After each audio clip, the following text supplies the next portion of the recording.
समझेंगे हमारी next method जो कि थी भुगतान वापसी अवधि के पश्चात की लाभदायकता विधि।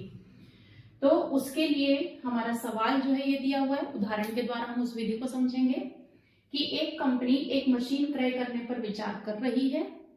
ए तथा बी मशीनें जो प्रत्येक 50,000 रुपए की लागत की है। उनकी लागत कितनी है? दोनों ही मशीन ए या बी दो विकल्प हैं, दोनों की लागत 50,000 रुपए की है। करारोपण के पश्चात ह्रास के पूर्व, ध्यान देना, हमें जो लाभ दिया है या जो आय दी है वो कौन सी दी है? After tax before depreciation. It means ये जो हमें आय दी हुई है ये क्या है? हमारा एनुअल कैश इनफ्लो, रोकड़ अंतर्वाह। ठीक है, मतलब हमें इसमें कोई भी प्रोसेस नहीं करनी है। ठीक है, ह्रास करारोपण के पश्चात और ह्रास के पूर्व हमें आय दी हुई रहती है, तो ये मतलब हमारा रोकड़ अंतर्वाह कैश इनफ्लो हमें दिया हुआ है। अब देखिए प्रत्येक वर्ष का अलग अलग दिया हुआ है। हमने दो मेथड पढ़ी है कि जब रोकड़ अंतर्वाह समान हो और दूसरी हमने पढ़ी है जब रोकड़ अंतर्वाह असमान हो। तो यहाँ पर स्टूडेंट ये देखिए जब हर वर्ष का अलग अलग इनकम दी हुई है तो हमें जो असमान वाली प्रोसेस है जिसमें हम कुमुलेटिव एसीएफ निकालते हैं, संचयी रोकड़ अंतर्वाह करते हैं, वो वाली मेथड से हमें भुगतान वापसी अवधि तो निकालनी ही है और भुगतान वापसी अवधि के बाद की लाभदायकता। ठीक है, तो इस कंसेप्ट को समझने के लिए हमने ये क्वेश्चन लिया है। तो पहले हम जो है हमारा पेबैक पीरियड निकालेंगे। तो पेबैक पीरियड निकालने के लिए हमें क्या करना पड़ेगा? क्योंकि दो मशीनें दी हैं तो वर्ष और रोकड़ अंतर्वाह कैश इनफ्लो हमें दिया हुआ है। तो मशीन ए का जो है हम लेंगे और यहां पे हम रोकड़ अंतर्वाह लेंगे और यहां पे हम उसको संचयी बनाएंगे, कुमुलेटिव बनाएंगे। और ऐसा ही जो है हम मशीन बी के लिए करेंगे। मशीन बी के लिए भी जो है हम लेंगे, यहां पे हम ले लेंगे रोकड़ अंतर्वाह कैश इनफ्लो और यहाँ पे हम उसको संचयी बना लेंगे ताकि दोनों मशीनों की कैलकुलेशन हमारी पैरेलली चले। फर्स्ट, सेकंड, थर्ड, फोर्थ और फिफ्थ। ठीक है, रोकड़ अंतर्वाह हमें दिया हुआ है 15,000, 20,000, 25,000, 15,000 और 10,000। कुमुलेटिव कैसे बनाना है? हमें एक में प्लस करते चलना है।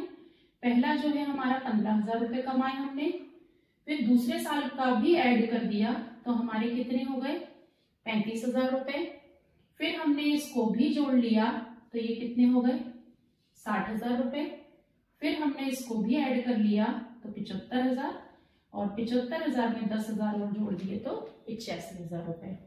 सेम ऐसे ही हम बी मशीन का कर लेंगे। तो 5,000, 15,000, 20,000, 30,000 और 20,000। तो ये हो गया हमारा 5,000, इसको ऐड कर लिया, टोटल 20,000 हो गए। फिर 20 कमा लिए तो 40 हो गए, फिर 30 कमा लिए तो 70,000 हो गए और फिर 20 कमा लिए हमने तो 90,000 रुपए हमारे हो गए। ठीक है, अब हमें ये निकालना है कि मशीन की लागत कितनी है? 50,000 रुपए।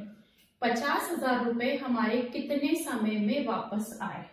तो ध्यान देना, पहले हम मशीन ए की बात करें तो देखिए पहले वर्ष में 15,000 आए, दूसरे वर्ष में 35,000 रुपए आए, लेकिन तीसरे वर्ष में क्या हो गया? 60,000 हो गए।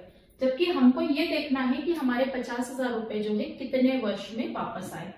तो स्टूडेंट ध्यान देना, 2 वर्ष तो हमारा क्लियर हो गया कि 2 वर्ष तक हमने 35,000 रुपए कमा लिए, लेकिन तीसरे वर्ष को यदि हम शामिल कर लें तो 60,000 हो रहे हैं।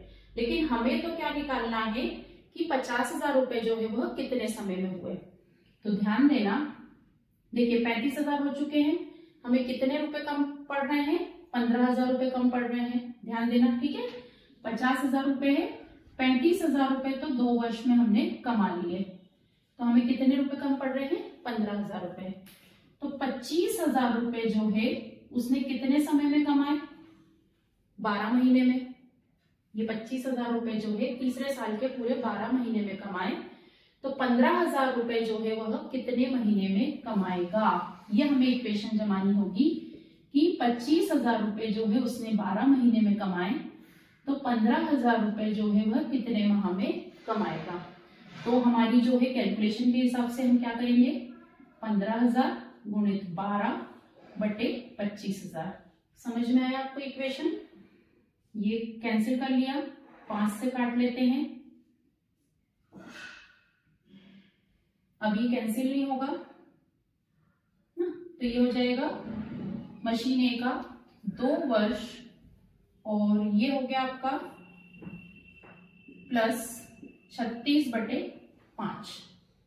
ठीक है, और इसको हम पॉइंट में कर लें तो ए मशीन का 2 वर्ष, तो ये हो जाएगा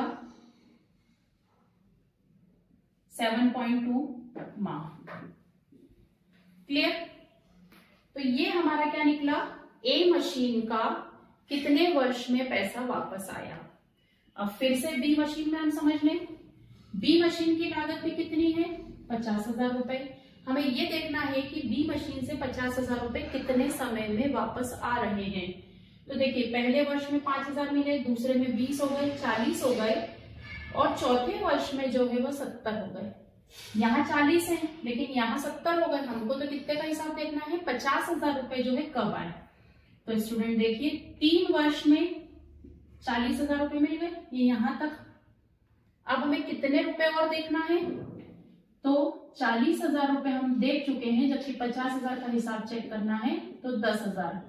ठीक है, अब चौथे वर्ष में उसने 12 महीने में कितने रुपए कमाए, 30,000 रुपए। तो हमारी इक्वेशन क्या जमेगी कि 30,000 रुपए जो है 12 माह में कमाए, तो 10,000 रुपए जो है हमें कम पड़ रहे हैं, वो कितने माह में कमाएगा। तो हम क्या करेंगे, इसको इक्वेशन में पुटअप कर लेंगे, तो 10,000 गुणित 12 बटे 30,000। इसको सॉल्व कर लेते हैं। इट मीन्स बी मशीन का हमारा आंसर कितना आ रहा है, 3 वर्ष 4 माह। देखो, दोनों मशीनों की लागत 50,000 रुपए थी, ठीक है, और पहली मशीन से जो रिटर्न है, वापसी जो है हमें 2 वर्ष 7 माह लगभग में हो रही है, और वही 50,000 रुपए यदि हम बी मशीन खरीदते हैं तो 3 वर्ष 4 माह में पैसे वापस मिलेंगे। तो क्या नियम है भुगतान वापसी अवधि में, जिसका आंसर कम आया हो, ठीक है, जिसका समय अवधि कम आई हो, वह मशीन खरीदना लाभकारी होता है। तो भुगतान वापसी विधि के अंतर्गत हमारा ये जो पहला क्वेश्चन उन्होंने पूछा है, भुगतान वापसी अवधि, तो भुगतान वापसी अवधि के अनुसार हमें आंसर लिखेंगे बकायदा। भुगतान वापसी अवधि के अनुसार कौन सी मशीन खरीदना बेटर है, मशीन ए खरीदना लाभकारी है, क्योंकि खरीदना लाभकारी है, और आगे आप लिखेंगे क्योंकि इस मशीन का वापसी अवधि कम है। ठीक है, तो ये वाली विधि हमारी हो गई। अब हम बात करेंगे, इसी के जस्ट बाद पूछा गया है कि भुगतान वापसी के बाद की लाभदायकता विधि, मतलब कि हमारी वापसी अवधि आ गई है, उसके बाद की लाभदायकता के आधार पर आपको बताना है कि कौन सी मशीन खरीदना बेटर होगा, है ना। तो इसको हम यहाँ पे समझ लेते हैं। तो उसके आधार पर जब हम बात करेंगे तो देखिए, हम यहाँ मेथड का नाम डाल लें, भुगतान वापसी अवधि के बाद की लाभदायकता। कितना प्रॉफिट बच रहा है, तो मशीन ए और मशीन बी, 2 मशीनें हमारी, दोनों की हम कैलकुलेशन करेंगे। तो देखिए, मशीन ए का जो है 50,000 रुपए, दोनों की स्थिति है, दोनों की सेम थी 50,000 रुपए लागत। तो यहां तक हमें 50,000 रुपए जो है वह मिल चुके थे, तो बाद का कितना प्रॉफिट बचा, तो देखिए टोटल जो है हमारा 85,000 रुपए है, और उसमें से 50,000 रुपए जो है हमारा हमें मिल चुका है, तो कितना बच रहा है, ये 35,000 रुपए ये बाद की लाभदायकता बच रही है। और इसका टोटल जब हमने किया तो 90,000 रुपए है और लागत कितनी है 50,000 रुपए। तो हमें जो है कितना प्रॉफिट बच रहा है, बाद की लाभदायकता हमारी कितनी है 40,000 रुपए।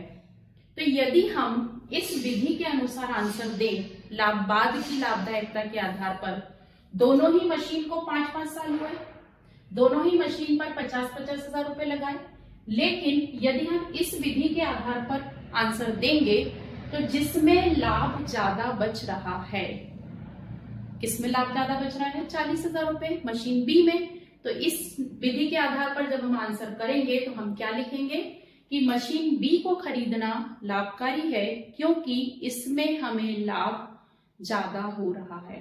ठीक है, तो इस विधि के अनुसार जो है हम क्या लिखेंगे मशीन बी। ठीक है, मशीन बी को खरीदना लाभदायक है। तो विद्यार्थियों आपको समझ में आया, विधि के आधार पर आपको आंसर हमारा चेंज हो रहा है।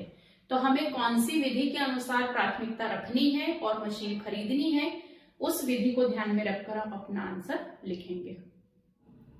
स्टूडेंट्स, अब हम पढ़ने वाले हैं कैपिटल बजटिंग के अंतर्गत मेथड हमारी वो है शुद्ध वर्तमान मूल्य विधि, नेट प्रेजेंट वैल्यू मेथड, या इसे डिस्काउंटेड रोकड़ वाहक विधि भी कहते हैं।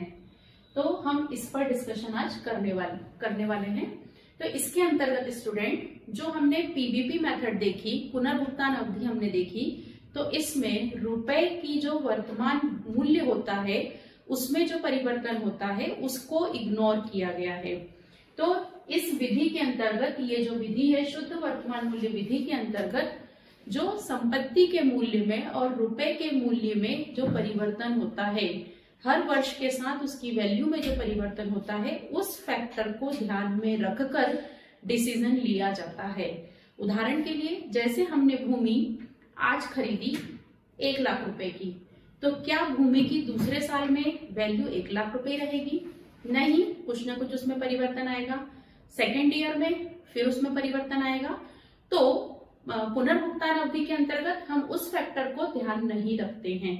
तो शुद्ध वर्तमान मूल्य विधि जो है या डिस्काउंटेड रोकड़ बहाव रीति के अंतर्गत हम उसी फैक्टर को ध्यान रखते हैं और इसके अंतर्गत हमें जो हर साल की इनकम हो रही है उसको प्रेजेंट वैल्यू फैक्टर, वर्तमान मूल्य कारक से जो है वह मल्टीप्लाई करते हैं।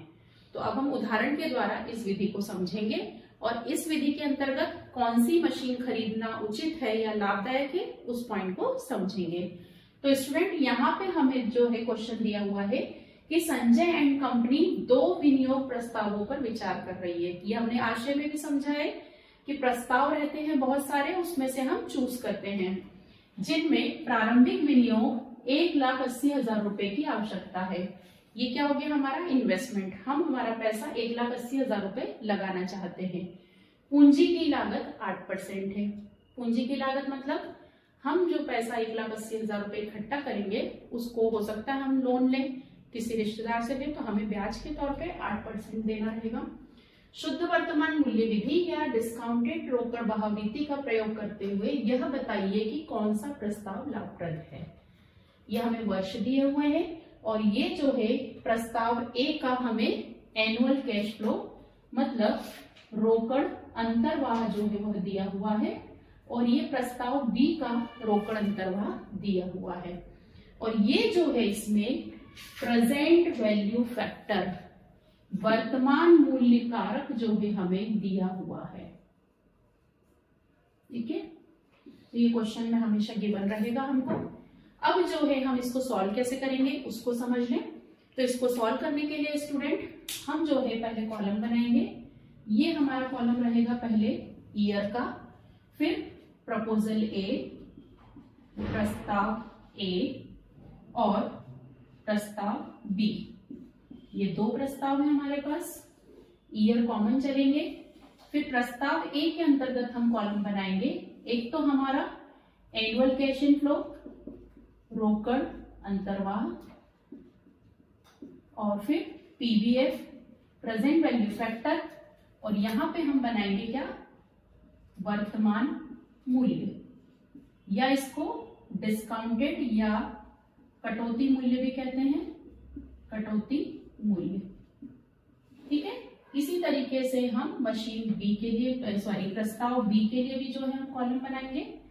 तो कौन कौन से सेम कॉलम रहेंगे, यही कैश इनफ्लो, रोकड़ अंतर्वाह, फिर प्रेजेंट वैल्यू फैक्टर पीवीएफ, और तीसरा जो हमारा कॉलम बनेगा कटौती मूल्य या वर्तमान मूल्य, प्रेजेंट वैल्यू।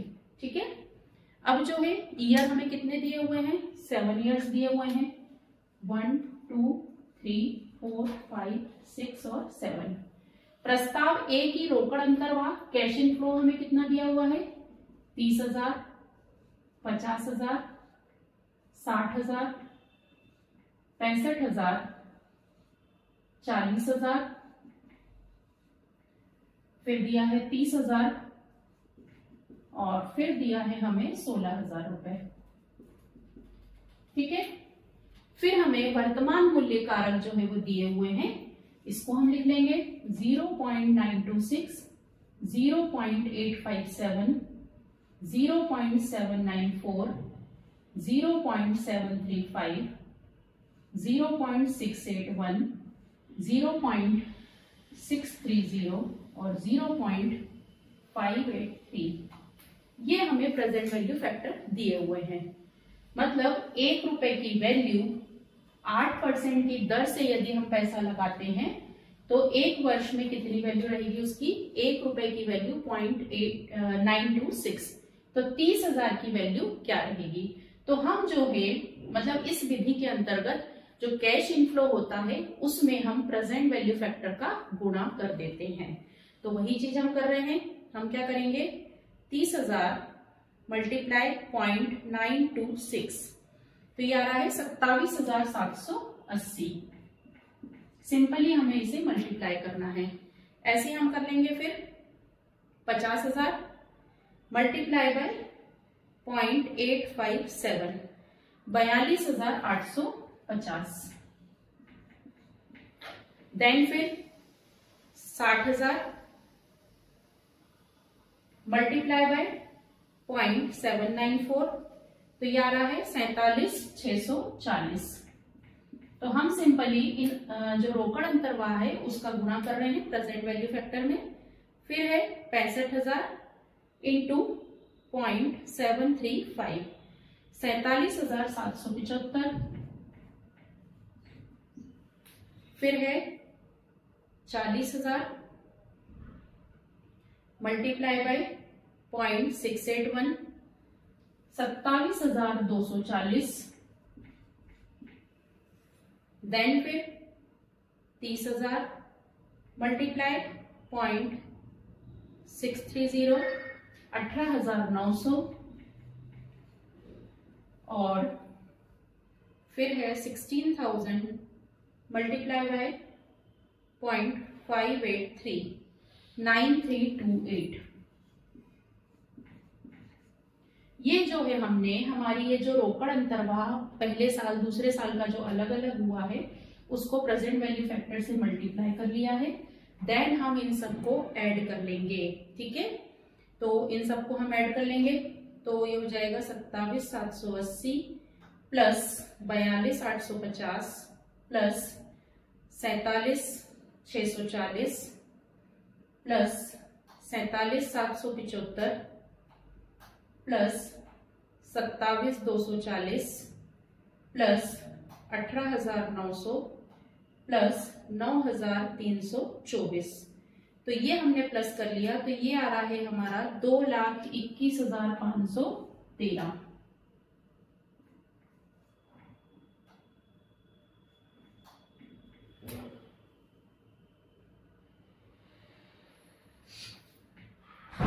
तो ये हमने निकाला प्रस्ताव ए का। इसी तरीके से स्टूडेंट हम निकालेंगे प्रस्ताव बी का, क्योंकि हमें दोनों प्रस्ताव में से कौन सा स्वीकार करना है उस चीज को हमें बताना है। तो मैंने प्रस्ताव बी में भी 1 लाख रुपए, 65,000 रुपए और 45,000 रुपए, इसमें 4 वर्ष का ही है, बाकी 3 वर्ष का नहीं है, तो हम जो है वही लेंगे 0.926, 0.857, 0.794 और 0.735 और सेम प्रोसेस करेंगे। तो 60,000 को मल्टीप्लाई करेंगे 0.926 से, तो ये आ रहा है 55,560। ठीक है, ऐसे ही जो है हम इसको कर देंगे, तो ये आ जाएगा 85,700। देन फिर मल्टीप्लाई करेंगे 65,000 मल्टीप्लाई बाय 0.794, 51,610। ठीक है, और ऐसे लास्ट हम कर लेंगे 45,000 मल्टीप्लाई बाय 0.735, 33,075। देन इसको भी जो है हम ऐड कर लेंगे, तो ऐड करने के लिए जो है हो जाएगा हमारा 33,075 प्लस 51,610 प्लस 85,700 प्लस 55,560, तो ये आ रहा है 2,25,945। ये हमारी क्या आ गई, टोटल प्रेजेंट वैल्यू। देन इसमें से हमें माइनस करना है इनिशियल इन्वेस्टमेंट, प्रारंभिक विनियोग। इनिशियल मतलब पहले साल में हमने कितना इन्वेस्टमेंट किया है, तो प्रारंभिक विनियोग कितना है हमारा 1,80,000 रुपए। दोनों में सेम है, क्योंकि हम दोनों ही विकल्प में से एक विकल्प को चुनना चाह रहे हैं। तो यहां हम इसको माइनस कर लेंगे, 3, 1, 5, 1, 4, 41,513, और ऐसे ही जो है इसको माइनस कर लेंगे, तो 5, 4, 9, 5, 4, 45,945। इसको बोला जाएगा शुद्ध वर्तमान मूल्य, नेट प्रेजेंट वैल्यू। अब यहां पर हमें बताना है कि कौन सी मशीन खरीदना बेहतर है, लाभदायक है। तो स्टूडेंट्स, इसमें जिसका प्रॉफिट या शुद्ध वर्तमान मूल्य ज्यादा आता है उस मशीन को या उस प्रस्ताव को स्वीकार करना चाहिए। तो इस उदाहरण के आधार पर हम किसको कहेंगे कि प्रस्ताव बी को स्वीकार कर लेना चाहिए, क्योंकि यहाँ पर शुद्ध वर्तमान मूल्य अधिक आ रहा है। तो लास्ट में आप यहाँ पे आंसर लिखेंगे। आंसर क्या लिखेंगे कि मशीन प्रस्ताव बी को स्वीकार कर लेना चाहिए, कर लेना चाहिए। और आगे ये रीजन भी लिखेंगे, क्योंकि इस प्रस्ताव में शुद्ध वर्तमान मूल्य अधिक है। तो ये होती है स्टूडेंट शुद्ध वर्तमान मूल्य विधि या डिस्काउंटेड रोकड़ बहाव विधि। क्लियर? इसके अंतर्गत हमें रोकड़ अंतर्वाह दिया रहेगा, प्रेजेंट वैल्यू फैक्टर जो है हमें गिवन रहेंगे, आपको उसको मल्टीप्लाई करके टोटल लगाना है। पढ़ेंगे कैपिटल बजटिंग की आंतरिक प्रत्याय रीति, आंतरिक प्रत्याय दर, इंटरनल रेट ऑफ रिटर्न। तो स्टूडेंट, कैपिटल बजटिंग में हम अलग अलग विनियोग प्रस्तावों में से कौन सा चूज करना चाहिए जिसमें हमारी लागत कम से कम हो और लाभ अधिक से अधिक हो, उस संबंध में हम अलग अलग विधियां पढ़ रहे हैं। तो internal rate of return method जो है उसके अंतर्गत हम प्रेजेंट वैल्यू फैक्टर का ही उपयोग करेंगे, लेकिन हम यहाँ पर एक रेट निकालेंगे, एक दर निकालेंगे, जो कि हम हमारे द्वारा जो रोकड़ अंतर्वाह मतलब जो हर साल की इनकम कमाई जाती है, और इसके साथ ही जो वर्ष के मध्य में कभी वर्किंग कैपिटल लगाई जाती है, कुछ ह्यूज मात्रा में एक्सपेंसेस किए जाते हैं, या मशीन का या जो परियोजना है उसका अवशेष मूल्य होता है, इन सभी को भी शामिल करके जो वर्तमान मूल्य आता है, शुद्ध वर्तमान मूल्य आता है, उसके आधार पर हम ये निकालते हैं कि इंटरनल रेट ऑफ रिटर्न क्या है, आंतरिक प्रत्याय दर क्या है। और जिस प्रस्ताव की इंटरनल रेट ज्यादा आती है, आंतरिक प्रत्याय की दर ज्यादा आती है, उस प्रस्ताव को यहाँ पर स्वीकार कर लिया जाता है। तो हम एक उदाहरण के द्वारा इस विधि को यहाँ पर समझेंगे। तो देखिए क्या दिया हुआ है, निम्न विवरण से एक परियोजना जिसकी लागत 11,000 रुपए है कि आंतरिक प्रत्याय दर ज्ञात कीजिए। यहाँ दो प्रस्ताव नहीं है, हम एक ही प्रस्ताव की सहायता से इस विधि को समझेंगे। दो भी होते हैं, प्रोसेस एक जैसी चलेगी।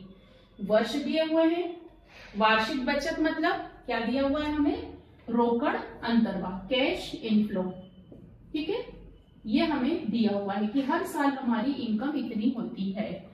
फिर संचयी पीवीएफ, पीवीएफ मतलब वर्तमान मूल्य कारक, प्रेजेंट वैल्यू फैक्टर। 8% की दर यदि रहती है पूंजी की लागत तो 4 वर्ष में 3.312, ऐसी 10% पे और ऐसी 12% पे दी है। और असंचय की स्थिति में मतलब यदि हमारा कैश इनफ्लो हर साल का अलग अलग है तो ये स्थिति रहेगी। 8% पे यदि कर रहे हैं हम, क्योंकि हमें कुछ पता नहीं है कि 8% पे करना है, 10% पे करना है, 12% पे करना है, हम तो यहाँ एक प्रस्ताव है उसका कैलकुलेशन करके, वैल्यूएशन करके डिसीजन लेना है। तो वही डिसीजन किस तरीके से लिया जाता है उसी को हम समझेंगे। तो सबसे पहले हम, पहली स्टेप होती है यहाँ पे step first, present value factor, वर्तमान मूल्य कारक। हम ये निकालेंगे कि हमारे हिसाब से प्रेजेंट वैल्यू फैक्टर क्या आना चाहिए। तो इसका जो फॉर्मूला है वो है प्रारंभिक विनियोग अपॉन, ध्यान देना क्या है हमारा, कुल रोकड़ अंतर्वाह, या इसको हम ले ले औसत रोकड़ अंतर्वाह, औसत रोकड़ अंतर्वाह। इससे हमें हमारा प्रेजेंट वैल्यू फैक्टर मिलेगा। तो प्रारंभिक विनियोग कितना है स्टूडेंट हमारा, 11,000 रुपए, और औसत रोकड़ अंतर्वाह तो देखिए हमारा जो है रोकड़ अंतर्वाह कितना है, 6,000 प्लस 2,000 प्लस 1,000 प्लस 5,000 और डिवाइडेड बाय 4, क्योंकि हमें औसत लेना है ना। तो 11,000 और बटे में 6, 2, 8, 9, 10, 4, 14, 14,000 बटे 4, इसको हम सॉल्व कर लेंगे। तो ये हो जाएगा हमारा 14,000 अपॉन 4, तो ये आ रहा है 3,500, और हम इसको डिवाइड कर देंगे अब 11,000 डिवाइडेड बाय 3,500, तो ये आ रहा है 3.14। तो आपको इस मेथड के अंतर्गत पहले ये निकालना रहेगा प्रेजेंट वैल्यू फैक्टर। अब देखिए 3.14 आया है। अब हमारे पास यहाँ पे 8%, 10% और 12% का है। तो 3.14 देखिए ये है हमारे पास 3.3, क्या दिया हुआ है 3.312, 3.17 और 3.037। तो हमारा जो है एक ये हो सकता है, ये इसके करीब है 3.14 के, या फिर जो है ये हो सकता है। हम जो है दोनों परसेंट के हिसाब से कैलकुलेशन कर कर देखेंगे कि 10% है या 12% है। हमको बिटवीन की रेट जो है यहाँ पे लेनी रहेगी। क्यों, और ये हमने कैसे पता किया, एक बार फिर से हमारा जो है प्रेजेंट वैल्यू फैक्टर इसके हिसाब से हमने निकाला तो 3.14 आया। तो 3.14 के नियरेस्ट क्या है, ये दोनों फिगर है, ठीक है। तो हम 10% पे प्रेजेंट वैल्यू फैक्टर निकालेंगे और 12% पे प्रेजेंट वैल्यू फैक्टर निकालेंगे। तो हम कॉलम बना लें यहाँ पे, ये हमारा ईयर का कॉलम, ये हमारा प्रेजेंट वैल्यू फैक्टर 10%। पहले हम ले लें एनुअल कैश इनफ्लो, रोकड़ अंतर्वाह कॉमन रहेगा ये, ठीक है, और 10%, 12%, 10% के हिसाब से पहले हम प्रेजेंट वैल्यू ले लेंगे, वर्तमान मूल्य, वर्तमान मूल्य। ऐसे ही जो है हम 12% पे लेंगे और इसके आधार पर हम वर्तमान मूल्य निकालेंगे, ठीक है। तो ईयर जो है हमें दिए हुए हैं यहाँ पे 4 वर्ष दिए हुए हैं, 1, 2, 3, 4। रोकड़ अंतर्वाह हमारा 6,000, 2,000, 1,000 और 5,000 है। 10% पे हम ले लेंगे 0.909, 0.826, 0.751 और 0.683। क्या करना है हमको? प्रेजेंट वैल्यू फैक्टर के लिए मल्टीप्लाई करना है, तो हम मल्टीप्लाई कर लेंगे 6000 इंटू 0.909, तो ये आ रहा है हमारा 5454। ठीक है, ऐसे ही जो है हम करेंगे 2000 इंटू 0.826, तो ये आ रहा है हमारा 1652। फिर इसको मल्टीप्लाई करेंगे हम, तो ये 1000 है तो 751 हो जाएगा। फिर हम मल्टीप्लाई करेंगे तो 5000, फिर मल्टीप्लाई बाय 0.683, तो ये आ रहा है हमारा 3415। इसको हम टोटल कर लेंगे, तो 3415 प्लस 751 प्लस 1652 प्लस 5454, तो ये आ रहा है 11272। ये हमने 10% पे निकाला। अब ऐसे ही जो है हम यहाँ पे निकालेंगे 12% पे, तो 12% पे पहले हम हमारा प्रेजेंट वैल्यू फैक्टर लिख लें 0.893, 0.797, 0.712 और 0.636।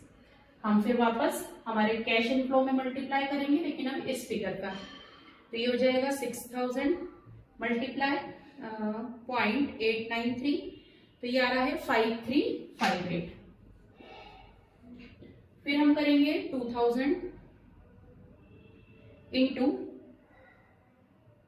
0.797, तो ये आ रहा है 1594। देन फिर हम इसका मल्टीप्लाई करेंगे तो 712 हो जाएगा, और 5000 इंटू ये हम करेंगे 0.636 3180। देन हम इसको टोटल कर लेंगे, तो ये हो जाएगा 3180 प्लस 712 प्लस 1594 प्लस 5358, तो ये आ रहा है 10,844। ये जो है हमने 10% और 12% के हिसाब से क्या निकाल लिया है हमारा वर्तमान मूल्य। अब जो है इंटरनल रेट ऑफ रिटर्न का फॉर्मूला हम लिखेंगे, तो इंटरनल रेट ऑफ रिटर्न का फॉर्मूला जो होता है वो है आपका आंतरिक प्रत्याय दर बराबर प्रारंभिक विनियोग, और इसमें से माइनस, नहीं पहले आएगा हमारा ये वर्तमान मूल्य माइनस प्रारंभिक विनियोग, और फिर जो है वर्तमान मूल्य माइनस ये हो जाएगा हमारा वर्तमान मूल्य। ये हमारा 10% पे, क्योंकि ये ज्यादा है, ये 10%, और ये जो वर्तमान मूल्य हम लेंगे 12% पे। ठीक है, अब जो है और यहाँ पे आएगा हमारा जो हमारी इंटरनल रेट ऑफ रिटर्न जो हमने ली है 12 माइनस 10, हमने 12% पे लिया है और 10% पे लिया है। अब जो है हमारा वर्तमान मूल्य है 11,272, प्रारंभिक विनियोग है 11,000, और 11,272 10,844, और इंटू में 12 माइनस 10। इसको हम सॉल्व कर लेंगे, तो ये आ जाएगा 272, और अपॉन में इसको हम माइनस कर लेंगे, तो ये हो जाएगा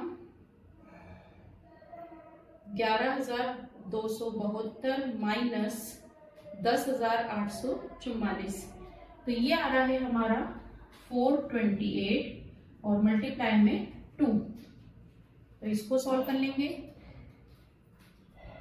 तो 272 डिवाइडेड बाय 428 और इंटू 2, तो ये 1.27 आई हमारी।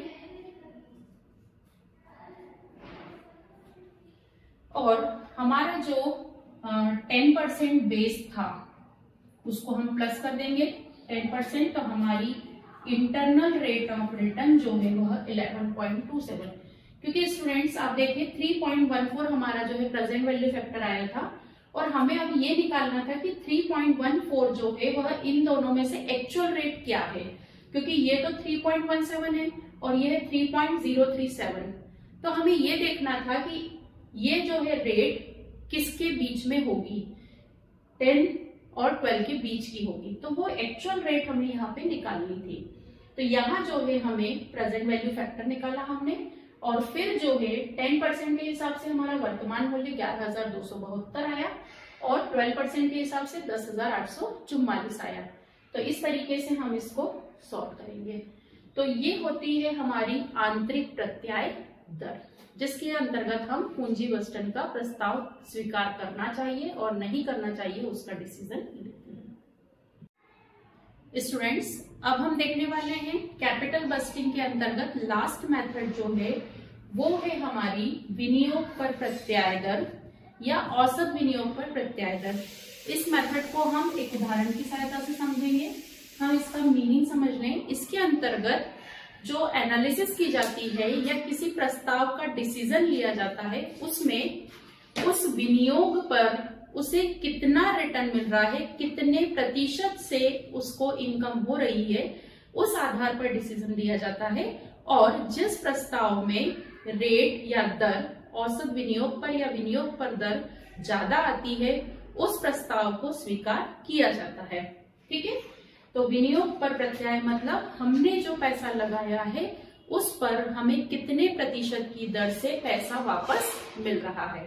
तो इसका भी फॉर्मूला है, तो पहले हम फॉर्मूला लिख लें। स्टूडेंट्स, यहाँ पर देखिए दो चीजें हैं, विनियोग पर प्रत्याय ROI जिसको बोलते हैं, और प्रत्याय की औसत दर। दोनों फॉर्मूले में थोड़ा सा अंतर है, तो हम फॉर्मूला लिख लें। विनियोग पर प्रत्याय, इसका जो फॉर्मूला है वो है रोकड़ अंतर्वाह कैश इनफ्लो माइनस डेप्रिसिएशन ह्रास अपॉन में प्रारंभिक विनियोग और इंटू 100, क्योंकि हम दर निकालने वाले हैं तो उसमें दर के लिए जो है इंटू 100 करना रहेगा।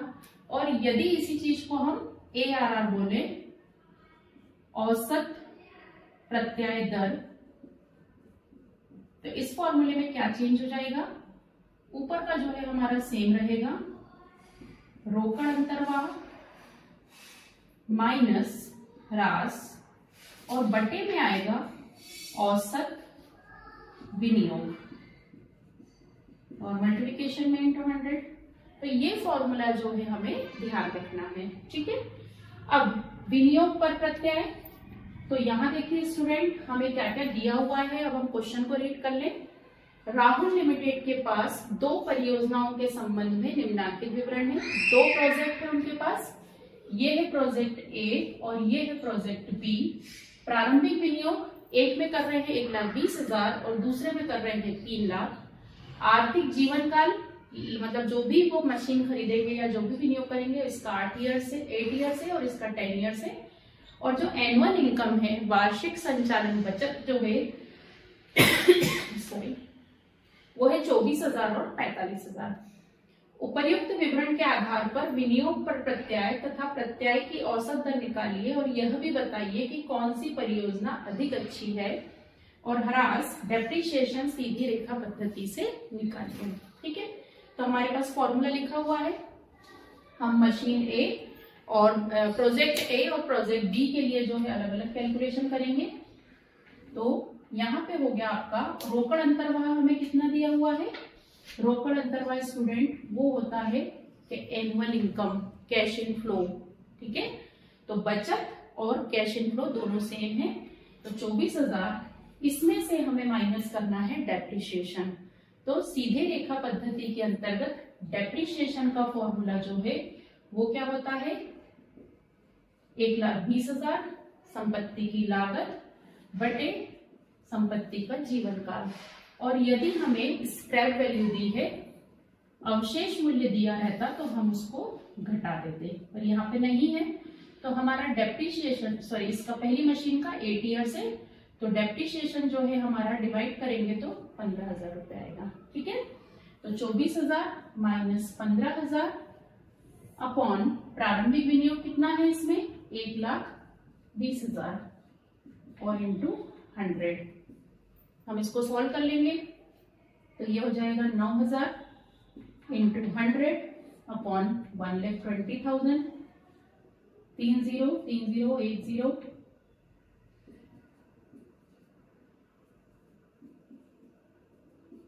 15/2, तो ये आ रहा है 7.5%। मतलब प्रोजेक्ट ए में हमारी विनियोग पर प्रत्याय की दर है 7.5%। ऐसे ही हम प्रोजेक्ट बी के लिए निकालेंगे। तो बी की एनुअल इनकम कितनी है, बचत 45,000 रुपए। इसका जब डेप्रिसिएशन निकालेंगे तो इसके हिसाब से तो ये ए का है, बी का कितना हो जाएगा, 3 लाख है और बटे 10 मतलब 30,000 रुपए। ठीक है, और अपॉन में प्रारंभिक विनियोग कितना है इसका, 3 लाख और इंटू 100 तो ये हो जाएगा 15,000 अपॉन 3 लाख इंटू 100, 30,20,5%। ये हमारी रेट ऑफ रिटर्न आ गई है, विनियोग पर प्रत्याय दर आ गई है, जो कि है 7.5% और 5%। यदि हम इस मेथड के हिसाब से देखें तो जिस मशीन की रेट ज्यादा है, जिस पर हमें रिटर्न ज्यादा मिल रहा है, वो प्रोजेक्ट जो है हमारे लिए बेनिफिशियल है। तो 7.5% वाली जो है वो प्रोजेक्ट ज्यादा फायदेमंद है। ये हमने कौन सी मेथड से देखा, विनियोग पर प्रत्याय दर। अब हम देखेंगे प्रत्याय की औसत दर। ठीक है, एवरेज रेट ऑफ रिटर्न। तो इस मेथड के हिसाब से यहाँ पे हम दोनों मशीनों का अलग अलग करेंगे, मशीन ए और मशीन बी। तो मशीन ए में कैश रोकड़ अंतर्वाह माइनस डेप्रिसिएशन सेम चीज रहेगी। तो 24,000 माइनस 15,000 ये सेम रहेगा, इंटू 100 भी सेम रहेगा, अपॉन में यहाँ पर है औसत विनियोग। तो स्टूडेंट औसत विनियोग बराबर जो है वो ध्यान रखना क्या होता है, औसत विनियोग बराबर होता है आपका प्रारंभिक विनियोग बटे 2। ठीक है, औसत विनियोग हमें दिया नहीं रहेगा, हमें उसको निकालना रहेगा। तो प्रारंभिक विनियोग अपॉन 2। तो हमारा प्रारंभिक विनियोग कितना है, 1,20,000 है, उसको हम बटे 2 करेंगे तो कितना आएगा, 60,000। तो ये डिफरेंस होता है। तो 9,000 अपॉन 60,000 इंटू 100।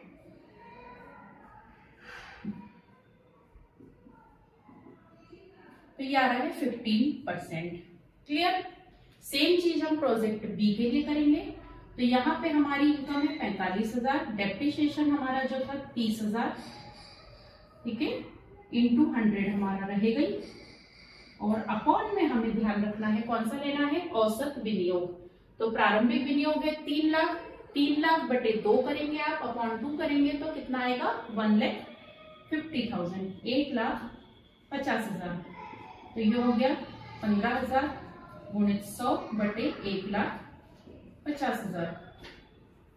तो ये आप सॉल्व करेंगे तो कितना हो जाएगा, 10% आ जाएगा, 10%। तो इस मेथड के हिसाब से भी हम देखें तो दोनों में से जिसका परसेंट ज्यादा आ रहा है, तो एवरेज बेसिस पे भी हमने देखा तो मशीन ए या प्रोजेक्ट ए का परसेंट यहाँ भी ज्यादा आ रहा है। इट मीन्स हम यहाँ पर जब हमारा आंसर लिखेंगे तो हम क्या लिखेंगे कि दोनों ही विधियों से मशीन ए या प्रोजेक्ट ए में इन्वेस्ट करना, विनियोग करना लाभदायक है, क्योंकि दोनों ही स्थिति में, दोनों ही विधि में प्रतिशत ज्यादा आ रहा है। तो स्टूडेंट ये होती है हमारी कौन सी विधि, विनियोग पर प्रत्याय दर विधि। तो आपको क्वेश्चन में हो सकता है केवल विनियोग पर प्रत्याय आए या फिर जो है प्रत्याय की औसत दर। जो भी मेथड आती है उस मेथड के हिसाब से आप इसमें फॉर्मूला पुट अप करेंगे। स्टूडेंट्स, आपको जो भी क्वेश्चन इसमें मिक्स भी आ सकते हैं, ये हमने अलग अलग मेथड्स के पढ़े हैं। हो सकता है एक आपको सिंपल क्वेश्चन दिया जाए और उसमें मेथड्स मिक्स कर दी जाए, मतलब उसमें विनियोग पर प्रत्याय दर से आंसर बताइए, पीवीपी मेथड पुनर्भुगतान अवधि विधि से आप आंसर बताइए, या फिर शुद्ध वर्तमान मूल्य विधि से आंसर बताइए। तो यदि आपको इस टाइप से क्वेश्चन आता है तो रूल्स एंड रेगुलेशंस जो है हमने जो अलग अलग विधियों के हिसाब से पढ़े हैं, वही रूल्स एंड रेगुलेशंस लगाकर आपको एक ही क्वेश्चन को तीनों विधियों से सॉल्व करने के लिए भी एग्जाम में आ सकता है।